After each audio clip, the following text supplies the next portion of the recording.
Hello all, welcome to yet another live session of Narayana IAS Academy. So let us as usual actually start with the motivation quote and then we'll go on introducing the topics that we'll be discussing today. So the quote for today is learn as if you will live forever and live like you will die tomorrow. This actually means a quest and inquisitiveness towards learning new things each day actually has to be so wide, and the expanse has to be so more, and we need to learn things on daily basis as if we are going to live forever, so that we will actually gain more and more wisdom as well as knowledge, so that we can actually transmit or send them to the future generation. And also we need to live like we will die tomorrow. That is when our inquisitiveness and our aspirations to know the maximum of what is happening around us will actually grow. So this is the motivation for today, and as you guys know, this is Sureka Bhaskar presenting to you the daily news analysis. And for today's discussion, as you know, we've picked up a number of articles from both the Hindu as well as Indian Express, which are both important and relevant for the UPSC CSE examination. So with no further delay, let us actually look at the number of topics and what are the topics that we've actually picked up from these reputed daily of the Hindu as well as the Indian Express. So the first article has been picked up from page number 8 of the Hindu, the perfect cocktail of layered discrimination. So this particular article basically discusses about the delimitation process. Okay, so the central government is actually coming up with the process of conducting this process of delimitation before the 2029 elections. So over here we'll actually understand what is this process of delimitation, which is the body responsible for it, and what have been the instances where the delimitation acts have actually carried out in the in the past. And also we will discuss about what is the significance of such a process, whether it actually definitely administers that the principle of one vote one value, and whether it actually is geographically justifiable. All that we'll actually see, and also we will discuss about certain challenges that the author discusses in this particular article. Moving forward, the second article has been picked up from page number 17 of the Indian Express, Domestic Systemically Important Banks. This is a very important topic with respect to that of your prelims examination, where we'll be discussing about the concept of D-SIBs. Okay, so what are D-SIBs? How are they regulated? What is the percentage of capital requirement that they need to maintain, and why this particular concept of D-SIBs actually originate? How did it come into existence? All that we'll be discussing in this particular prelims article.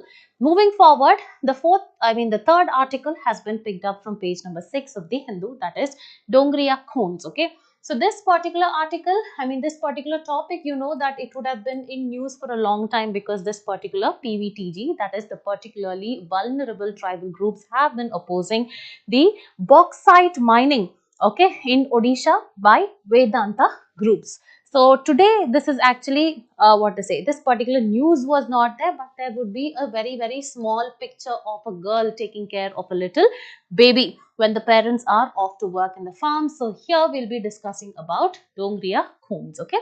Now moving forward, we'll be discussing about the impact of PMUY, that is the Pradhan Mantri Ujjwala Yojana in Jammu and Kashmir. So this is actually a state specific news, but the broader dimension is understanding what is this PMUY and what is the objective, what is the eligibility criteria in order to avail the benefits of this particular scheme, and whether it is a centrally sponsored scheme or central sector scheme, and how it has actually performed in Jammu and Kashmir. So this particular article has been taken from page number 9 of the Hindu. Now moving forward, the last article for the day has been picked up from page number 1 of the Hindu. SC put brakes, that is Supreme Court has put brakes, that is it has brought about binding directives on bulldozer culture. So here we'll be understanding about what is bulldozer culture, what are the arguments for it, what are the legal precedents, and what are the arguments against it by the critics. Okay, so these will be the articles that we'll actually be discussing. So without any further delay, let us actually move to discuss the first article, the perfect cocktail of layered discrimination. Okay, So this particular article here, as I told you, we will be discussing about the concept of delimitation and how is it going to impact the India's federalism, okay, whether it is going to affect the center state's dynamics of the center state relationship is what we will discuss here. So delimitation we'll discuss here. Next is this concept of federalism. What do you mean by a federation? It is nothing but a form of government where there are functions which are performed by the center as well as the provinces. Provinces means that is actually the state, okay. Next, this particular article is important for your GS paper 2, issues and challenges pertaining to the federal structure, okay. So now let us actually move forward. So, if you see in 2012, there has been a PYQ which has been asked, with respect to that of the Delimitation Commission. So, this particular article becomes very, very important. That is, this particular topic becomes important for both your prelims as well as the mains examination. Now, let us see why this particular topic is in the news. So, the union government has actually indicated, that is, union government has actually stated that there will be a possibility of conducting a fresh delimitation before 2029 general elections, okay. So, after the 2024 elections, what happens? In 2029, there will be next general elections, right? So, before this period, what happens? You need to conduct the process of delimitation, and this has actually sparked discussions on what implications or the impact it will have on Indian federalism. So, for all this, first you need to understand what is this process of delimitation, okay. Let me actually explain the process first so that we will move on to get to read on what is written on the slide, okay. So delimitation is nothing but it is an exercise that is done for redrawing the boundaries of the Lok Sabha as well as the state legislative assembly constituencies based on the population, okay. So this is what is called delimitation. For example, imagine this is actually the state, okay, or you can for example you can take. So, for example, if you see, if this happens to be the state of Tamil Nadu, okay, if this is the state of Tamil Nadu, it is divided into a number of constituencies based on the population, okay. For example, these are the hilly regions. If these are hilly areas of Tamil Nadu, the population here will be less, right? For example, 100 people.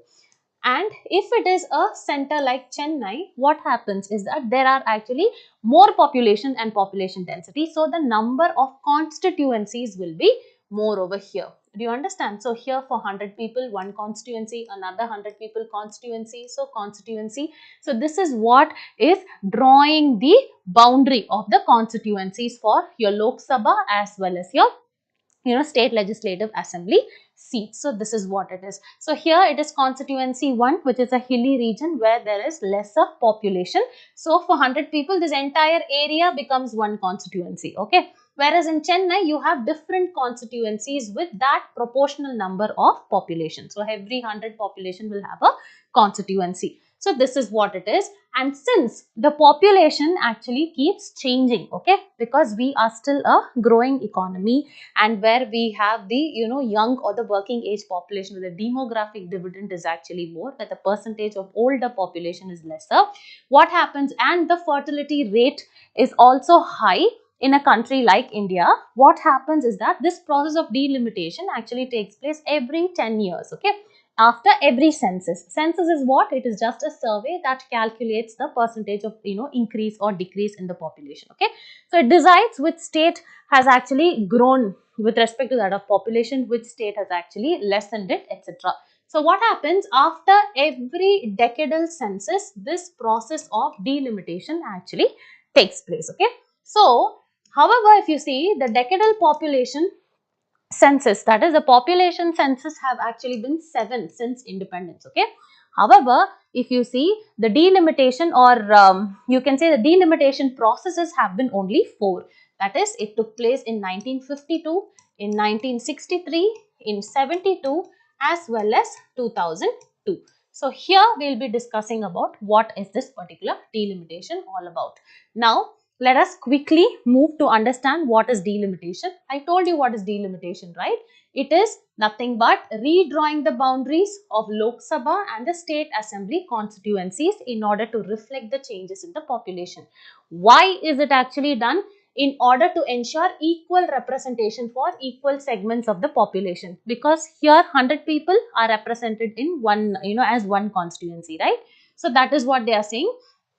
So to ensure equal representation for equal segments of the population, if the population is more number of constituencies will be there, and also to adhere to the principle of one vote has one value, and also maintain fair geographical distribution, okay, of so that no single political party actually has an unfair advantage, okay, of being represented more. So what are the constitutional provisions? This is governed by Article 82 of the Constitution, which empowers the Parliament the authority to enact a delimitation act after every census. And also Article 170 empowers the states to get divided into territorial constituencies after every census. Okay.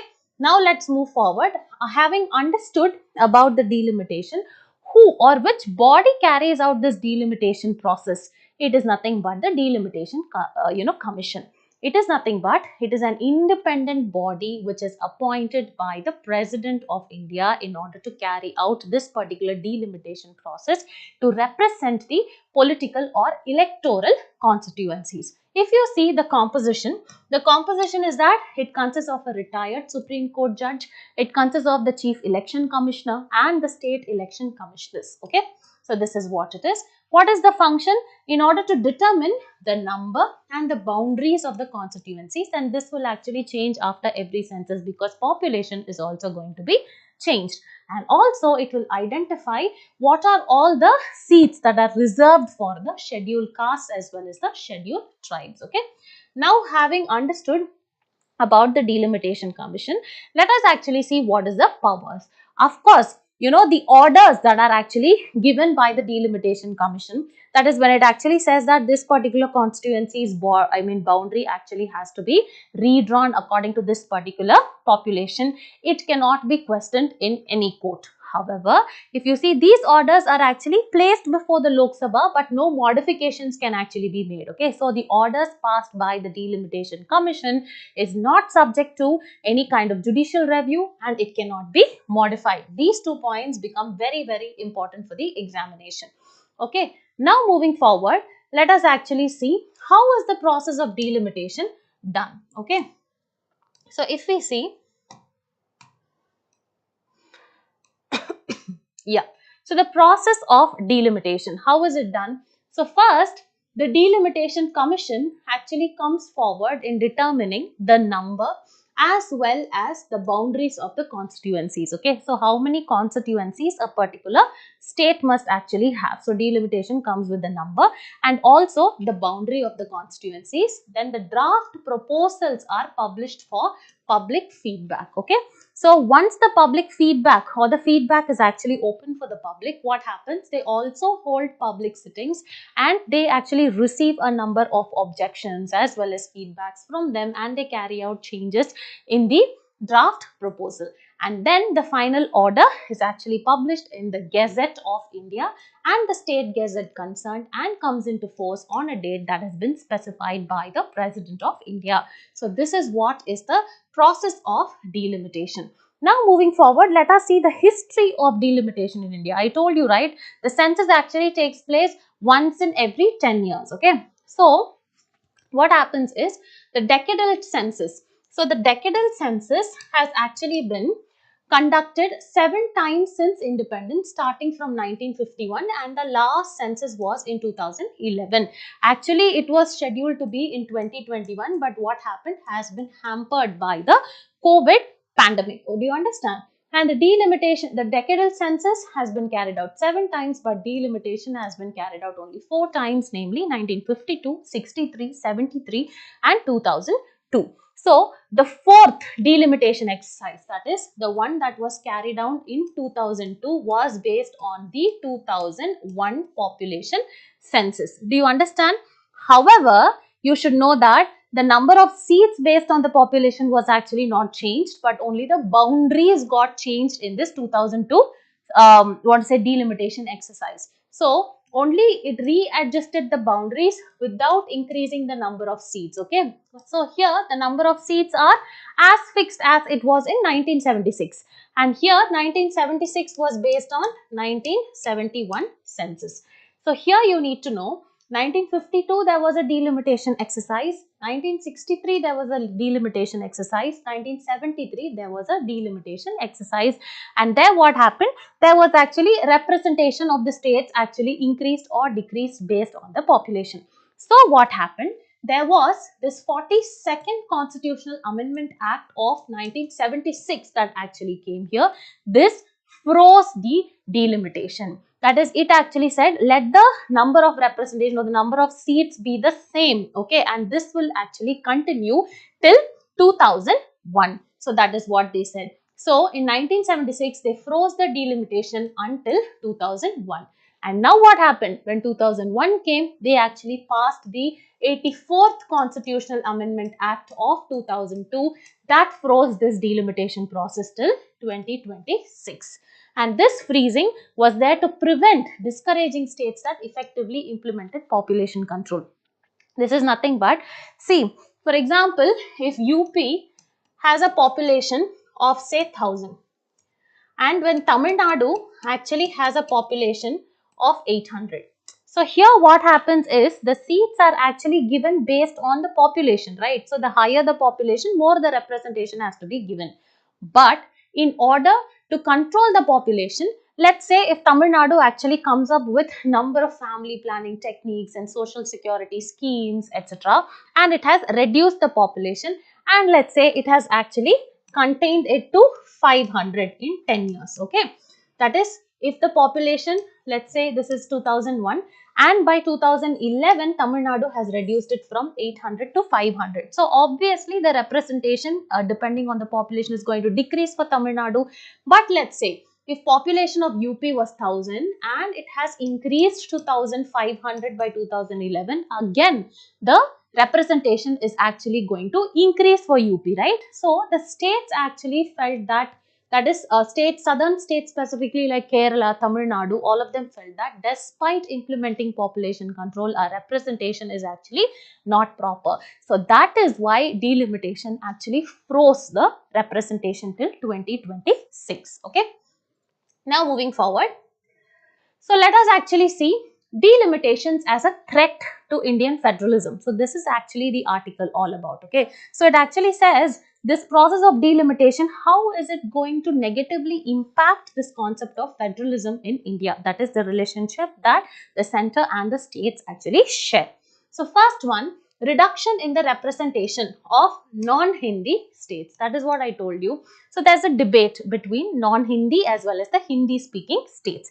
Like states like Kerala, Tamil Nadu as well as West Bengal actually have a total fertility rate below the replacement level as 1.6 to 1.8. What do you mean by total fertility rate below replacement level? This is nothing but the average number of children that a woman can give birth to in her lifetime, okay. So in her place tomorrow if she goes, that is called as a replacement level. In her place, how many children she is going to leave behind. So here what happens, women from Kerala, Tamil Nadu and West Bengal, their fertility rate is actually 1.6.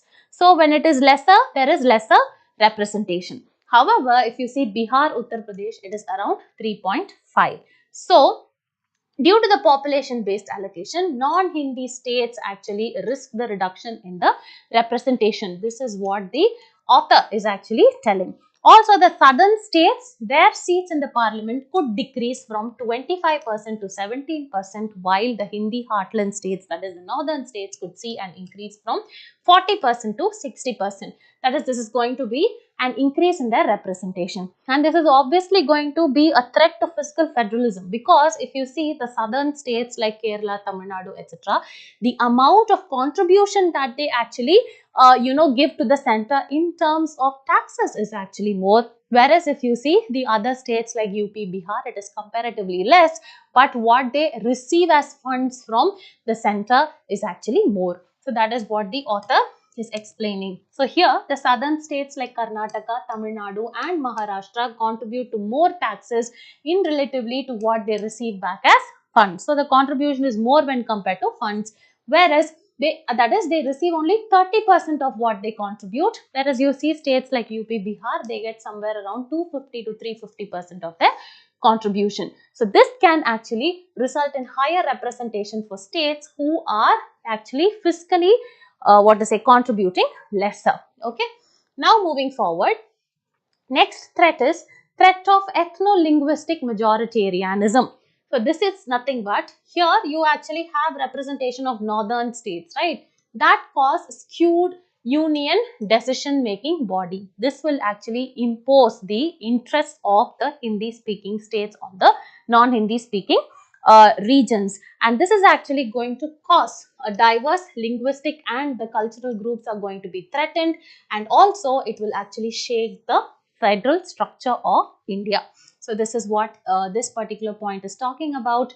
Next one, what can be the possible solutions in order to deal with the same? First one is that you can extend the freeze on delimitation, just as how they actually extended by the 42nd Constitutional Amendment and 84th Constitutional Amendment Act till 2026. You can further extend so that even the northern states will actually take some population control measures, and their representation is somewhat will be proportional to that of the southern states, which have already done well with that with respect to that of their total fertility rate. So you can extend the freeze on the delimitation, or you can even permanently freeze the delimitation.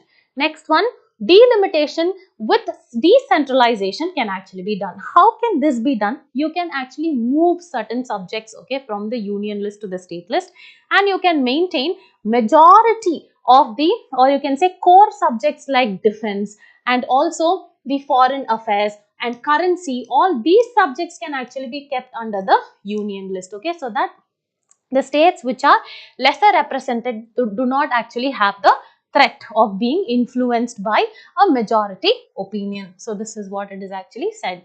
Moving on, maintain the current state of seat proportion with respect to that of increased states. That is, they are saying keep the proportion same with respect to all the states, but in each state increase the number of seats. That is what they are saying. This will actually offset the representation or the representational deficit in the states with higher population growth. So this is what it is. Now moving forward, let us see some international best practices with respect to delimitation and seat allocation. One such example is United States in their House of Representatives. Okay, you know, right, the parliament in India, or you can say the legislature, the parliament in India is called as the legislature. Similarly, in US, the parliament is actually called as the Congress.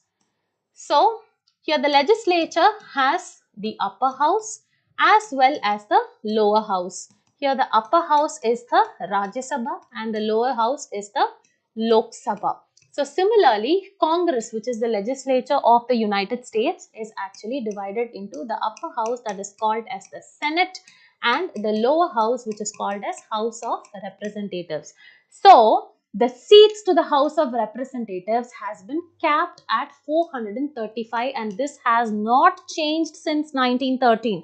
Unbelievable, isn't it? And also the seats are redistributed after every particular census using the method of equal proportion. That is, no state sees a significant gain or loss. Okay. For example, if you see Texas, that is the state of Texas after 2020 census, right? That actually gained 2 seats, whereas other 7 states, they actually lost 1 seat each, so that they maintain that proportionality, and this will ensure equitable representation despite significant population growth.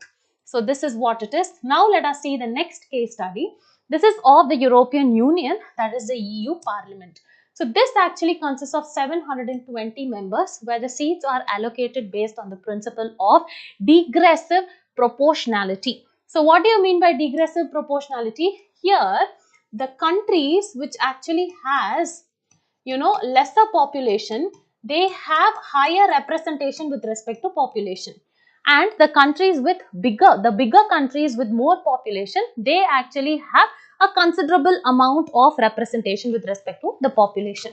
For example, Denmark, which has a population of 6 million, has only 15 seats, while Germany, with a population of 83 million, has 96 seats. Okay, so these are the best examples across the world. So now, if you actually have to write a conclusion with respect to that of this particular article, here you can say India represents a remarkable experiment in unity. This is nothing but India is a unity in diversity, right? We have large number of faiths, cultures, languages, etc. within a singular political union, but the center is only one, the constitution is only one, the legal system is only one. So we have to have this anti-imperialist. We actually got all these through anti-colonialism. That is our struggle, towards the Britishers. This actually gained us the independence. So our struggle to actually achieve this democracy has been huge. So in that case, we should not allow this majoritarianism, where a major group is actually, bossing over a minor group. And we should also not have partisanship where there is too much inclination towards one particular group. And this must actually not jeopardize the pluralistic foundation, because this is what we are going to leave for our future generation. So to history, we should be very, very accountable. Okay, so that is what they will question, that future generations may say that their forefathers did not deal well with this particular process. So we need to maintain our stability there. So this is what this particular article is discussing about. Let's quickly solve a mains practice question. See, for the practice question specifically for your MCQs, it is advisable that you actually go to the website and solve, because during our discussion in this time constraint, sometimes I might not be able to give you a detailed explanation of why a particular statement is right or wrong. Okay. So, if you solve it on the website, what happens is that you are provided with the detailed explanation and also as to why your statement has actually gone wrong. So, that's the kind of clarity you need to have while solving the MCQs then and there. So, here let us actually now solve the mains practice questions, but the prelims questions will be, given to you. That is, it will be shown on the slide, but you will actually solve via the website, and the link of which is actually provided in the comment box below. So here, the question actually reads, the process of delimitation could pose a threat to the federal structure of India, and substantiate your view. So the approach to the answer is, obviously you need to talk about how delimitation ensures equal representation by redrawing the electoral boundaries with respect to that of the change in the population. However, there are risks associated with it with respect to that of India's federal structure. So here, moving on, you will actually talk about what is the representation imbalance, that is the north versus the south, and also talk about how the fiscal federalism is under threat, because the states that are contributing more are actually not receiving enough funds from the center, and also this is causing some ethno-linguistic majoritarianism. So this is what you will actually be discussing in this particular slide. Okay, so here if you see, there are representation imbalances. Yeah, representation imbalances are there, fiscal federalism threat as well as majoritarianism.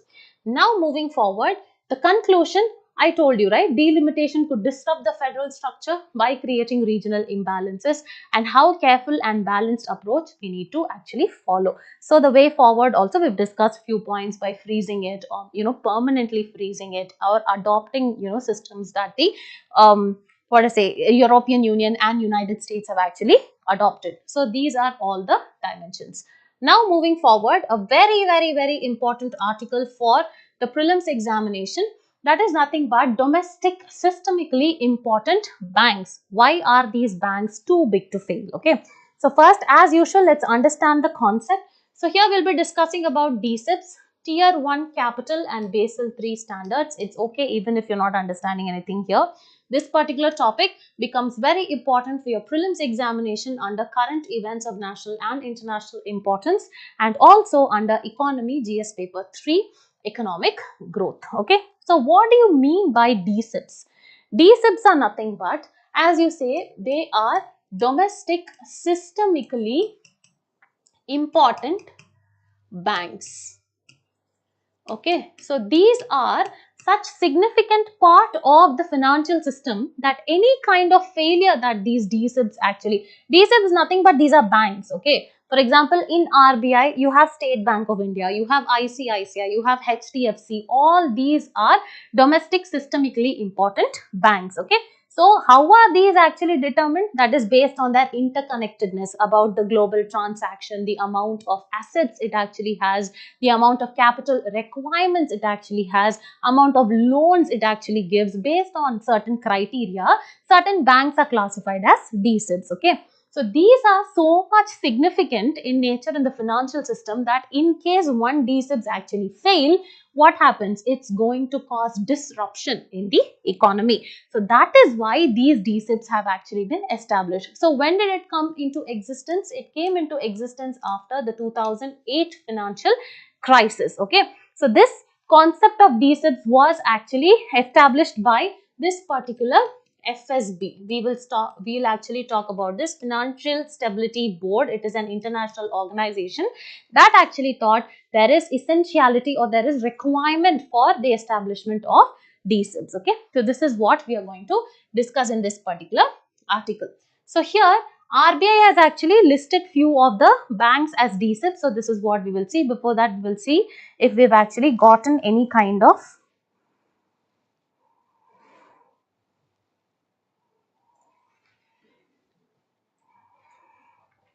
comments in our article.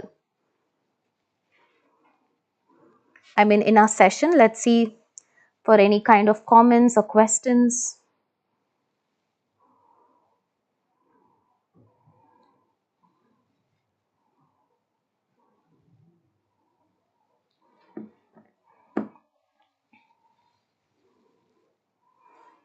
Okay, so far nothing.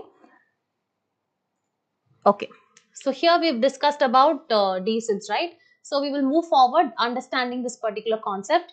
So previous year there was actually a question on Basel norms. Basel norms are nothing but it is an international standard of the capital requirement that the bank needs. Okay, what do you mean by capital requirement? See, every bank has certain assets. Okay, assets are it can be either the reserves that the bank has, it can be the shares that the bank has. So what happens when an economic crisis comes or when the bank is in the verge of failure?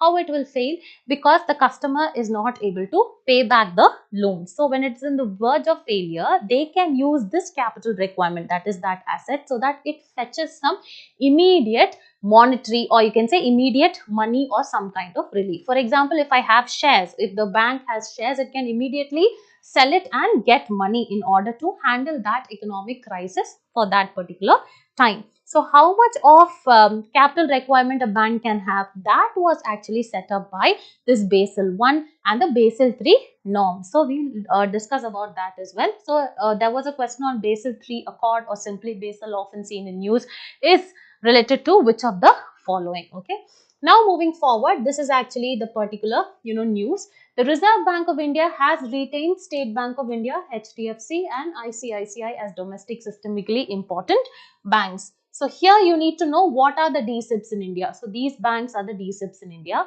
So what are D-SIBs? I told you these are banks of such significance to the financial system that in case of failure, that will cause substantial disruption. And these banks are too big to fail banks because of their size, the complexity of operations, the cross-border activities it has, as well as the interconnectedness. This particular concept, I told you, originated after 2008 financial crisis, after Financial Stability Board, that is the FSB, established the framework of global systemically important banks in 2011. This FSB is nothing but this Financial Stability Board. It is an international organization. This actually monitors as well as gives recommendations on the global financial activity as well as the global financial system. Okay, so this is it. And what else to say? It was actually established under the aegis of G20, and whether India is an active member of it or not, yes, India is a part of it. Very, very important. Now moving forward, let us actually see on similar lines of that, globally important banks. RBI also released a framework in 2014 where the domestic banks will be classified as the D-SIBs. Okay, so here domestically RBI has actually come up with that plan. So under what category or criteria that a bank is classified by the RBI as D-SIBs? First one is that there is preliminary sampling. Okay, so we need to see the size of the bank, whether it is actually exceeding 2% of the national GDP. First one. Next one, its systemic importance score. So there is a score which is actually based on several factors. Okay, what is the interconnectedness of a particular bank? For example, if I'm SBI, what is the international connection, or what is the connection of SBI towards various sectors in my domestic economy, so that this bank becomes very, very important for me. So one is interconnectedness. Next one is complexity and substitutability. That is, it should be such a huge indispensable bank that it cannot be substituted, and also the complex institutions that provide irreplaceable financial services. So this is one of a kind. Now moving forward, next one, what happens is, after the RBI actually does the sampling and everything, there is something called composite scoring as well as bucketing. Okay, so once the banks are assigned their scores, they are kept under different buckets, like high buckets as well as low buckets. The banks that actually score higher are kept under higher higher buckets, and these actually have stringent capital requirements. This is what I told you. What do you mean by these capital requirements? The amount of assets. What do you mean by capital? A capital is nothing but the assets, the revenue, the shares, the loans, etc. This is what the banks will have, right? So they must have a particular amount of assets with them, so that in case of any economic turmoil, they must be able to sell off this asset and actually produce money. Okay, so that is what it is. And the banks with higher scores, for example, SBI actually has a higher score, so they actually have to maintain a higher proportion of this stringent, capital requirements. So this is what it is saying. So let us keep this aside for now. Let me talk about, in the capital itself, there's something called as the tier 1 capital. What do you mean by tier 1 capital? It is a core capital of a bank. What do you mean by that? I told you, right? A bank has a lot of assets, it has loans, it has reserves, and then it has shares, etc. What happens is, this tier 1 capital is the most important one. It is a primary financial buffer, and this actually absorbs losses during the time of economic losses. And according to Basel III, this tier 1 capital has two components. One is CET1, that is Common Equity Tier 1. Here it is the highest quality of the capital and it can absorb losses. That is, I will immediately sell this capital, make money, and I will actually compensate or offset the economic problem that I am actually facing. So this can include common shares and then retained earnings, disclosed reserves, etc. Next one, apart from the common equity tier, is the additional tier 1, that is AT1. It comprises perpetual instruments. Perpetual instruments are nothing but this keeps generating money throughout. Okay, so there is no maturity period, and this includes non-cumulative preferences shares and certain bonds. So see, here you need to know about what are shares and all these economic terms which are actually used here. Okay, next one, we will move forward. So under Basel III, the Basel III requirements, bank must maintain. We saw that CET, right? That equity tier 1. So that has to be 4.5. That is minimum of risk weighted assets. Okay, the asset, how much of asset it can hold against the risks, that is called as risk weighted assets. It has to be 4.5, and minimum tier 1 CET plus 1 plus the AT1. This ratio is actually 6% of the risk weighted assets. Okay, so here this is just a formula, not very important for you to understand. So now this, having understood what is it, now we need to know what is Basel. I told you it is an international banking regulation which was actually set by the Basel Committee on Banking Supervision, which is headquartered in Basel, which is located in Switzerland. Basel I actually came out in 1988. This was the first international standard for bank capital requirements, and the latest one is Basel III. 2010 to 2011, it got developed in the response or in the backdrop of the 2008 financial crisis. Okay, so this is what it is. Let us quickly see what it is. So as I told you, I'm not going to solve it for you guys. I'm just going to say that this particular MCQ has been taken based on the article that we have discussed here. So you need to submit your responses and solve it immediately after the session using the link that actually will lead you to the website in order to get your detailed evaluation. Now moving forward, let us quickly discuss about this particular Dongria Kondhs, which is nothing but categorized as a a PVTG. Okay, so let us actually see what do you mean by particularly vulnerable tribal section. So this particular article you will find it in page number 6 of the Hindu. Very important for society perspective. So you can see these two beautiful children standing here belonging to the Dongria Kondh tribes. Let's quickly read it quickly. So they are part of the Munda ethnic group and it is one of Odisha's 13 PVTGs. Okay, so around 75 particular vulnerable tribal groups are actually found in India, out of which most of them are located in Odisha. And here, out of them, here Dongria Kondhs is actually one among them. They are around 8,000 people across 100 villages and they particularly live in this Niyamgiri hills and they worship Niyam Raja, who is actually considered to be the supreme deity of Niyamgiri. They get their name from Dongar, meaning hill, and they also call themselves Jarniya, which actually means protectors of streams. Okay. Now moving forward, the language they actually talk in is Kui language, which is actually an unwritten language and their economy is majorly dependent on this is very important, okay, whether they actually focus on horticulture or shifting agriculture. Very important. And also they have been facing a lot of conflict because of the bauxite mining of Vedanta resources, which is valued at around 2 billion. That is, they are protesting against this particular development in that region. Now let's see what are PVTGs.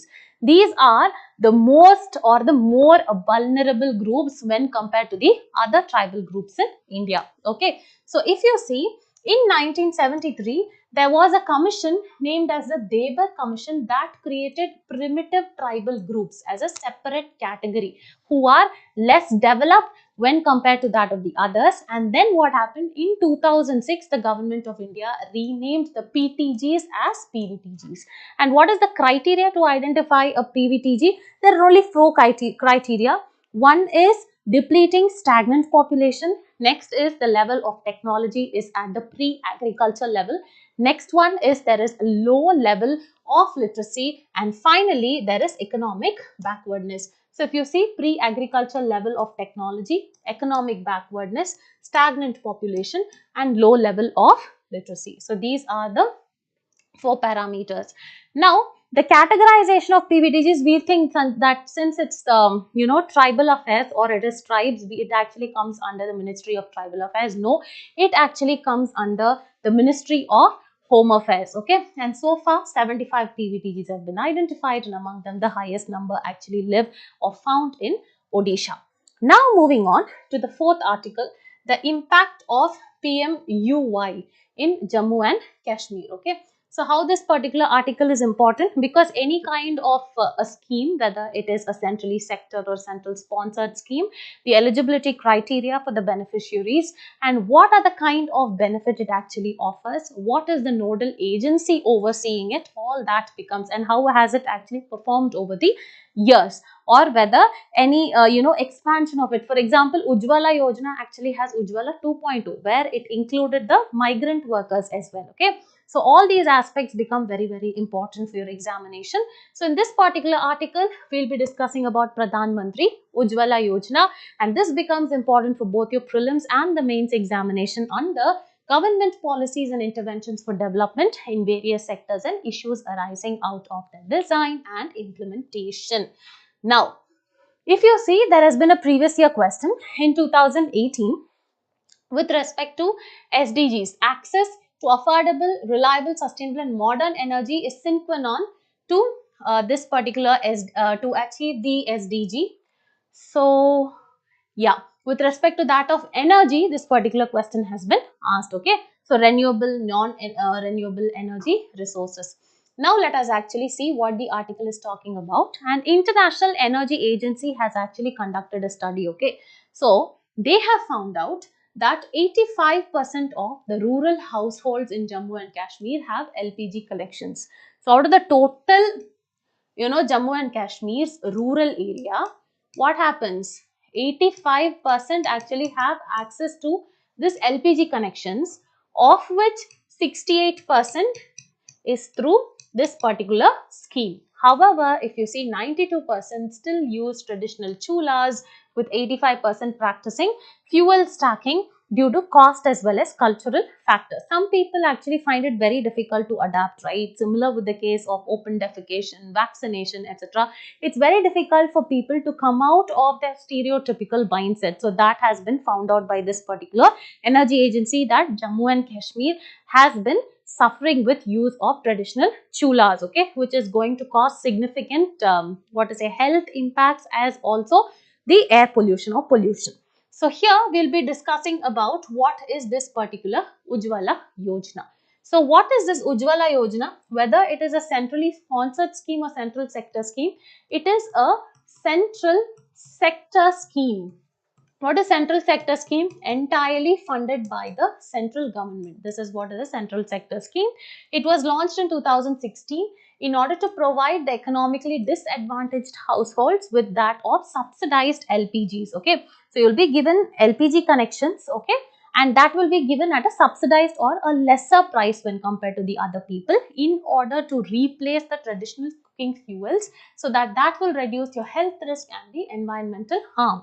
The eligibility criteria: any woman of an household 18 years or above is actually the beneficiary, and also the household should not have an already existing LPG connection that has been given by the oil marketing company. So this is what it is.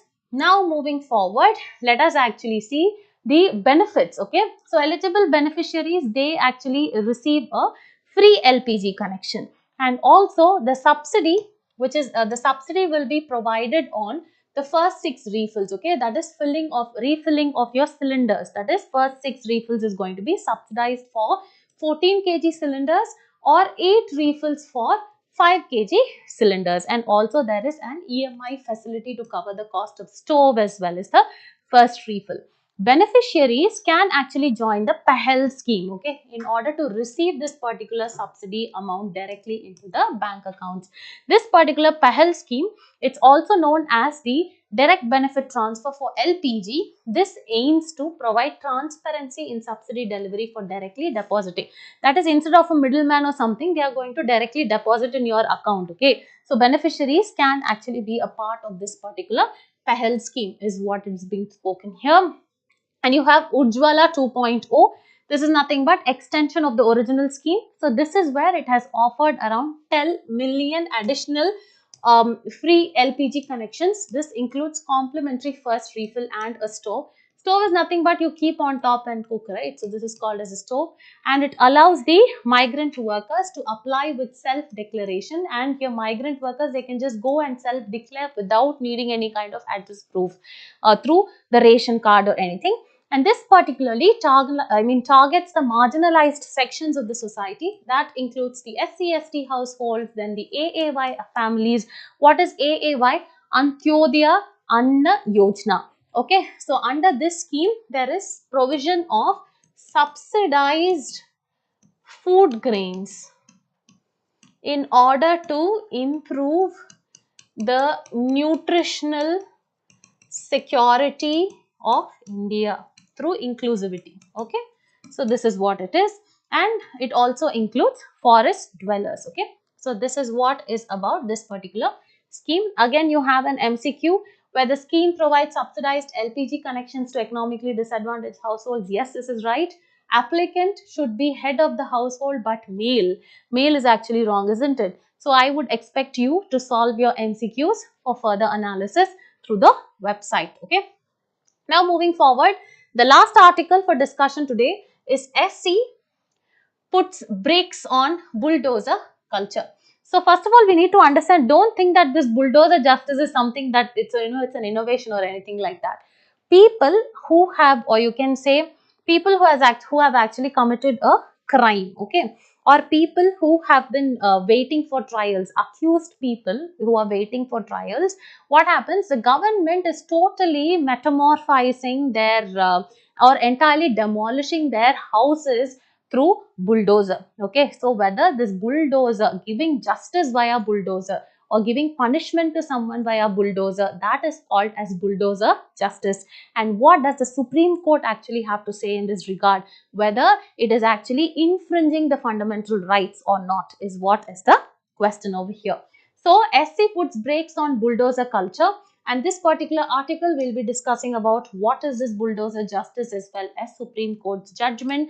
That is, the Supreme Court has come up under Article 142, that is extraordinary powers. It has actually come up with binding directives, okay, or guidelines with respect to this particular bulldozer culture. Becomes very important for both your prelims as well as mains examination under GS paper 2. Separation of powers between various organs and dispute redressal mechanisms as well as institutions. Now let's move forward. Let us see, there has been a previous year question with respect to that of the fundamental right, and let us move forward. Here the Supreme Court has actually imposed a pan-India ban on instant bulldozer justice. I told you what is a bulldozer justice, right? Right, that is demolishing an accused's home by using bulldozers. Okay, so this is what it is. So what is bulldozer justice? It is nothing but use of, that is, the state is using, or you can say the state is conducting a process of property demolition as an immediate punitive measure by bypassing the judicial due process. Okay, so any convict has to be tried first to be proved guilty, right? So without that, that state itself is entering in order to give its justice or the punishment. So this can actually cause questions or raise questions on the separation of powers also. Separation of power, there is a particular power that the legislature has to do, that is, what to say, bring about, formulate the regulations. Then the executive has to implement it, and the judiciary actually has to see its constitutional validity. And then if it does not, then it actually has to offer judgment. So here again, separation of power is actually at a tussle because the judiciary had to give it, right? But here the state itself is giving punitive punishment. So that will raise questions of separation of powers, and this has also been critiqued by a lot of people, saying that this bulldozing is actually focused mainly on the marginalized sections, or all the time, and also it deprives the citizens of the right to fair trial, that is principle of natural justice. So now we will actually move forward. Understanding the Supreme Court's judgment, it actually clarified that without a proper process where the person is actually, he's undergoing trial, he's heard, etc., otherwise it is totally unconstitutional. Demolitions are unconstitutional, and they have issued strict guidelines to prevent the misuse of this punitive measure. Also, the court emphasized due process, accountability and transparency, and even the accused are entitled to constitutional protections and cannot be punished because they actually have fundamental rights, right? According to Article 21, which implicitly talks about the right to have shelter. So the accused and their families are actually, they are eligible for that, right?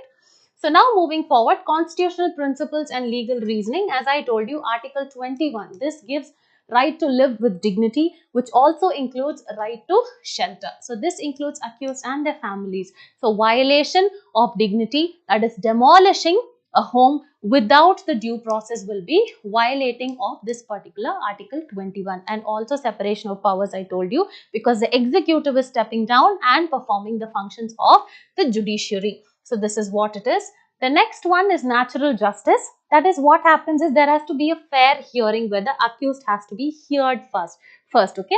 And then there is prevention of arbitrary actions. That is, the new guidelines actually are designed to ensure transparency and prevent any kind of arbitrary demolitions. And also taking the public trust and government accountability, they say that any kind of, the public officials must be held accountable for their actions in order to uphold the public trust. Only then what happens is that that is the citizens will have trust in the governance. Okay, so that is what the guidelines is actually talking about.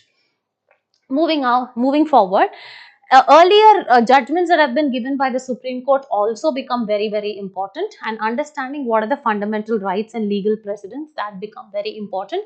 So earlier in Menaka Gandhi versus Union of India case 1978, the Supreme Court actually said that the executive actions must adhere to the principle of three, that is fairness, justice, as well as reasonableness. Without that, you should not do anything. Next one, Municipal Corporation of Ludhiana versus Inderjit Singh 2008. Here actually the Supreme Court had actually said no authority can carry out demolitions even if you find out that it is an illegal construction, because first you need to provide a notice, then you need to give a chance for the affected parties to hear what they have to say. This is what the court had actually said.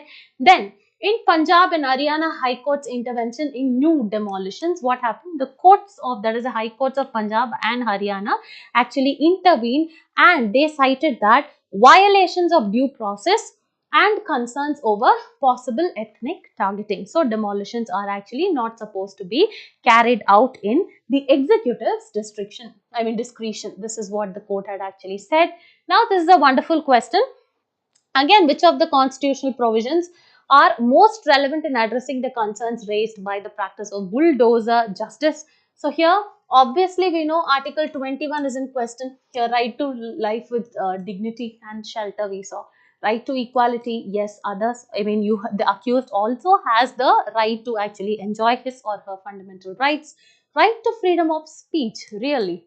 So this is a question and you need to answer. Next is Article 50, separation of powers of judiciary from the executive. So here you need to deduce your answer depending upon our previous discussion. Okay. So with this, we've actually come to the end of our daily news analysis discussion. So for more such videos as well as updates and live sessions, please do like, comment, share and subscribe to Narayana IAS Academy YouTube channel. We will very soon meet in our next live session. Until then, take care and bye.